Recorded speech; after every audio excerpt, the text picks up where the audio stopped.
So this section is on rational inequalities. So here we're not going to do any graphing. We're just going to look and see where the function would be less than or equal to 0 or greater than 0 or one of those things. So let's start off with x minus 7 over 3x is less than or equal to 0. All right, so first we're going to see where is x minus 7 equal to 0. And that would be where x equals 7. All right, so that's going to be my first point. Then I'm going to look at where 3x equals 0. So divide both sides by 3, and I get x is equal to 0. All right, so this splits my number line up into 3 parts. I'm going to cut it at 0, and then I'm going to cut it at 7. So those are my 2 important points. Now, from here, what I'm going to do is I'm going to look at what happens to x minus 7, what happens to 3x in each one of these parts of the number line. And then from that, I will divide those 2 numbers, and I will get what my answer is. So let's pick a number that's smaller than 0. So here, and I'm going to put this in parentheses, I'm going to make it really small so that I don't think to put this number when I'm writing my answer. All right, so if I have negative 1, x minus 7, so negative 1 minus 7 would be negative 8. And all I really need is the negative, but if it helps you to write the number, that's fine too. And then 3 times negative 1 would be negative 3. So negative 8 divided by negative 3. Negative divided by negative would be positive. So all I want to know is that this is positive. Then if I plug in a number between 0 and 7, let's do 1. So 1 minus 7 would be negative 6, and 1 times 3 would be 3. So this would be negative divided by positive would be negative. And then if I pick a number bigger than 7, so let's say we pick 8. So 8 minus 7 is going to be 1, and 3 times 8 would be 24.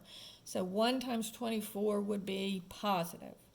Now, most of the time, it'll start out positive, negative, positive. Don't count on that, but if you're running out of time on your test, that can help. And if you get this first one as positive, it usually changes every time. Now, let's look and see what we were asked for.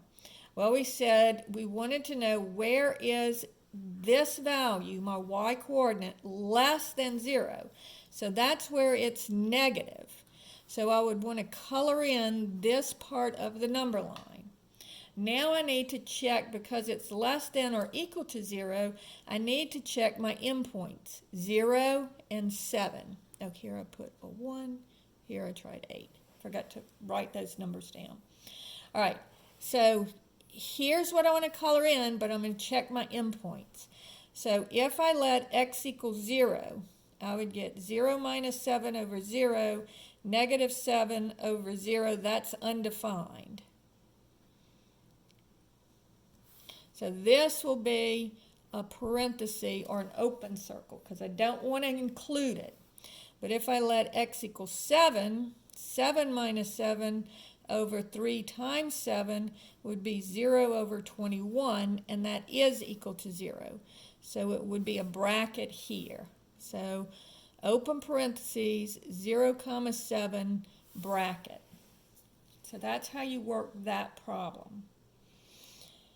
All right, let's say that we have 4 over x minus 2 is less than negative 4x over x minus 2. Now, I will always want to compare it to 0. So I am going to add negative 4x, I'm going to add 4x over x minus 2 to both sides. So this comes over to this side. So I get 4x, changes sides, changes signs, over x minus 2, plus 4 over x minus 2. And now my denominators are the same, so I get 4x plus 4 over x minus 2. So now I need to see where everything's 0. So 4x plus 4 equals 0. Subtract the 4. And I get, divide by 4, x equals negative 1. So my first part on my number line is going to be negative 1. Then I'm going to let x minus 2 equal 0. Add 2 to both sides and I get x is equal to 2. So the 2 points on my number line are going to be at negative 1 and at 2. And so here I'm going to just plug in negative 2. In between I'll plug in 0, and over here I'll plug in 3. And then the things that I'm looking for, and I want to know where is it, less than 0. And here everything's going to be parentheses. So I'll have 4x plus 4, and then I'll have x minus 2. And then I'll have 4x plus 4 over x minus 2. And so I'm splitting my number line up into 3 parts. Less than negative 1, in between negative 1 and 2, and greater than 2. So if I plug in negative 2, so let's see. 4 times negative 2 plus 4 would be negative 8 plus 4 would be negative 4. And you can just use your calculator here. And then if I plug in negative 2 here, this would be negative 2 minus 2, that would be negative 4. And negative divided by negative would be positive. And again, I'm just looking to see if it's positive or negative.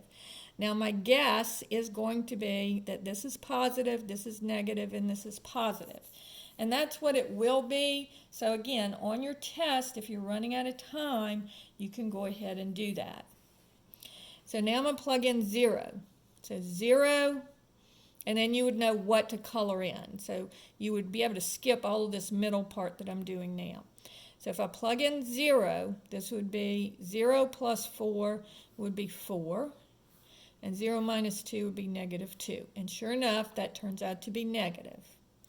If I plug in 3, this would be 12 plus 4 would be 17. And 3 minus 2 would be 1, and this would be 17, which again is positive. So again, where is it less than 0 would be right here in the middle. And in this case, there's no equal to sign, so it's just going to be parentheses on both. So it's going to be from negative 1 to 2, and parentheses on both of them. Now I want to do one more for y'all on this section. If I have 2 over x plus 4 is less than 5x over x plus 4. Now, I always want to get the 0 on the right side. All my x's need to be over here. So this would be negative 5x plus 2 over x plus 4. If I bring it over and then combine my numerators. So I'm going to do that in one step this time. Now, when you're doing this, never leave this x negative. So what I'm going to do is I'm going to pull out a negative 1, and that changes both of these signs. All right? So now I know that negative 1 is never 0, it's negative 1. So when is 5x minus 2 equal to 0? Add the 2. And so then you're going to have divide by 5, x equals 2/5.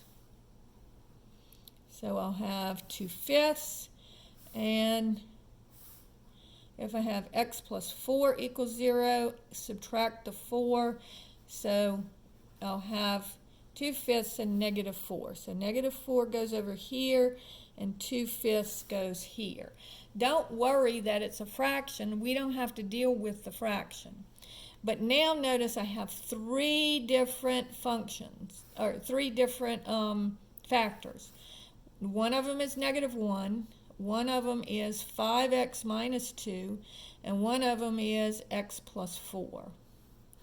So when I do this, I am going to have to do each one of them. And then this would be my function that I'm trying to see if it's, and this is just, again, less than 0. So I'll plug in -5, I'll plug in 0, and I'll plug in, and this is less than 1. I could plug in 1, but if you're not sure, plug in something bigger, 5. But I'll go ahead and plug in 1. So if I plug in, notice that -1 is always negative, so I can put the negative there. And then if I plug in -5, this would be negative. And if I plug in -5, this would be negative. So notice that this one starts off negative. And so then if I plug in 0, this would still be negative, but this one will be positive. So this is going to give me a positive. Two negatives multiplied together give me a positive. And finally, if I plug in 1, this would be positive and this would be positive. So again, it's negative. And so now, where is it less than 0? It would be here and here. And so it would be this part of the number line colored in and this part of the number line colored in. And there's no equal to sign, so everything will be parentheses. And remember, negative infinity is over here and infinity is over here. So it would be negative infinity, comma, -4, union 2/5, comma, infinity. And that finishes up section 1.6b.